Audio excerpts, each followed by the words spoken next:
So I understand that in government, we don't run for these offices expecting things to be stagnant, right? We expect to make progress. But I also have watched over the last 3 years some pretty remarkable things that you all have done. Not one side, not you, all of you have done. Our collective work, Democrats and Republicans, has resulted in greater stability of our state, but we clearly have more work to do. Are we up to that challenge? I believe we are. We have 91 days to prove it, so let's get to work. But don't ever forget the things that you have done to put this state on better footing.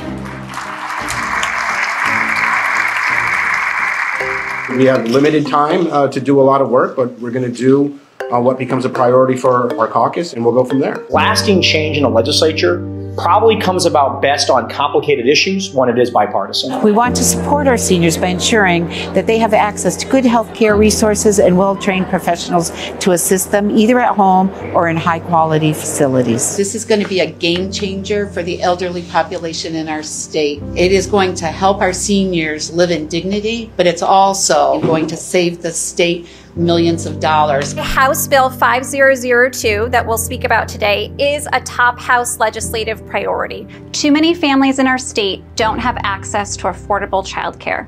It's time that we invest in our children to support working families and our economy. Every family and every child in our state deserves high quality care, and it's really the infrastructure that we need to support our workforce and our economy. This bill will create a dedicated fund to invest in our childcare needs and support our childcare workforce. In the United States, most of nutrient risk or food insecurity isn't just about not getting enough calories. It's about getting the right kinds of food to prevent nutrition-related chronic disease. This bill will allow Connecticut to automatically enroll qualifying children and their families into federal nutrition assistance programs to keep our families healthy. This is indeed an ambitious bill, one might even say monstrous, and that is because the monster of climate change, global warming, climate chaos, whatever you choose to call it, is very real. This bill is full of incentives, tax credits, waivers. This bill will do 4 really important things. Help us transition away from a fossil fuel economy,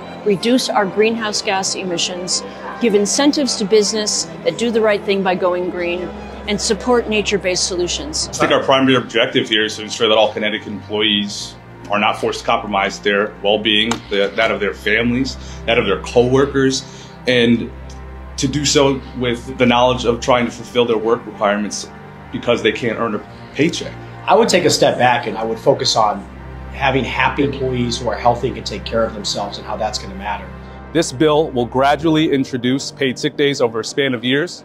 We believe no Connecticut employee should choose between their health and work responsibilities. The last 4 years have really been amazing in the way that the House has operated. I'm very proud to be a part of it. We all get elected to office with a mission and a desire and a goal to do a whole lot more than we can otherwise accomplish for lots of reasons. So much can change.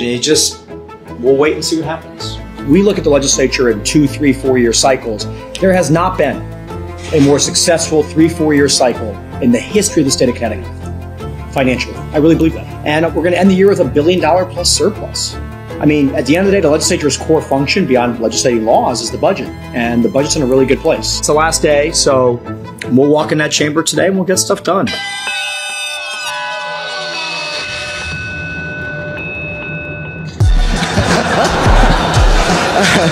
Through you, Mr. Speaker. I'll tell you what, I'm going to save you from having to answer that question. We've probably about 10 seconds left. So I'm going to turn to the Majority Leader of the Connecticut House of Representatives as we approach midnight here on Wednesday, May 8th. Mr. Majority Leader, the floor is yours.